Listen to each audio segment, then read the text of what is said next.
Transcription 4th, speed 140 words per minute. Start. Sir, the Essential Commodities Act was passed 5 years ago, and when the minister yesterday came with an amending bill, we expected that he would give us a brief report on the working of this measure for the last few years. But unfortunately, we are kept in the dark in regard to the exact working of the Act and the nature of the difficulties the minister is facing.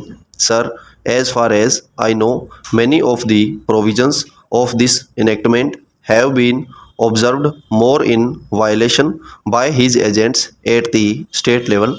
The food minister may be very earnest, may be very able, and may be very anxious to see that the various provisions of the Act are implemented in the most effective manner at the state level.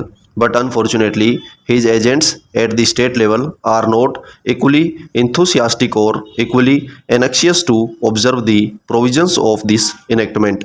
The most important objectives of this enactment are to control the supply and distribution of commodities and to maintain a stable price level.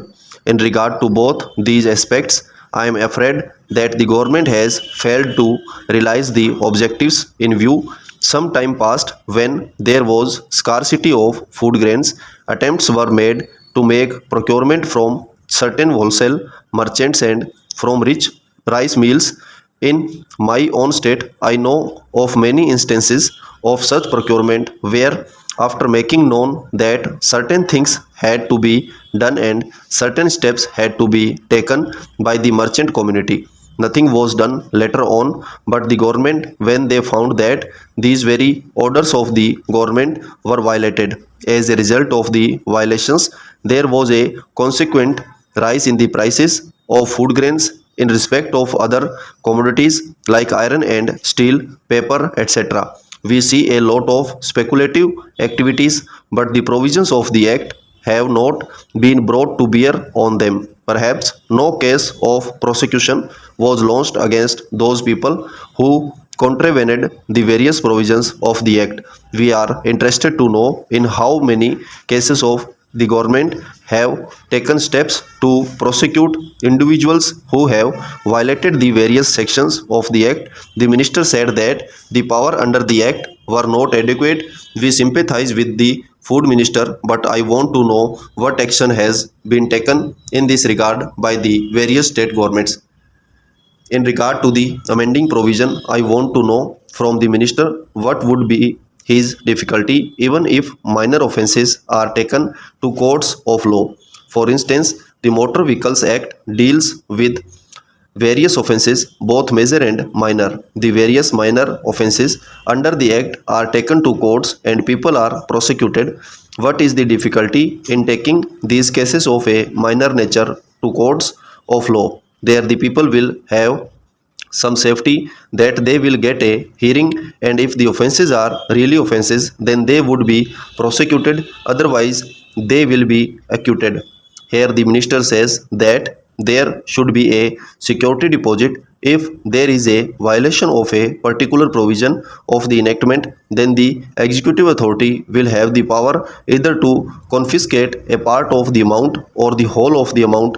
We are clothing the executive authority with more powers. I do not grudge giving powers to the executive authority, provided they are used properly and effectively and in a most fair manner. But unfortunately, there has been discriminations apart from the ineffectiveness of the various provisions, whereas wherever these provisions were used, there had been discriminatory use of these provisions against a few or in favor of a few.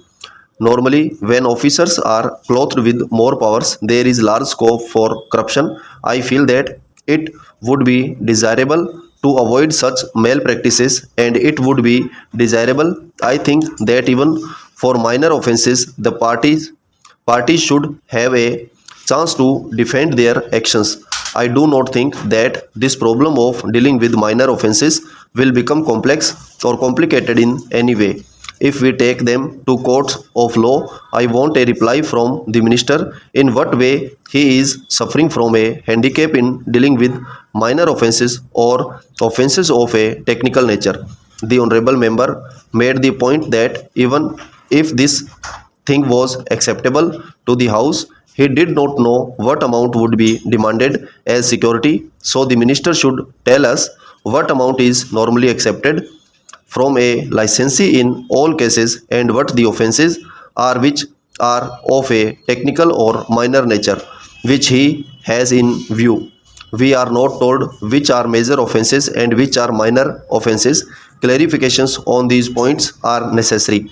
I wish that the act which came into effect long ago was implemented properly. I know that the minister here is very earnest in implementing it, but his colleagues at the state level and at the central level are disappointing him. Stop.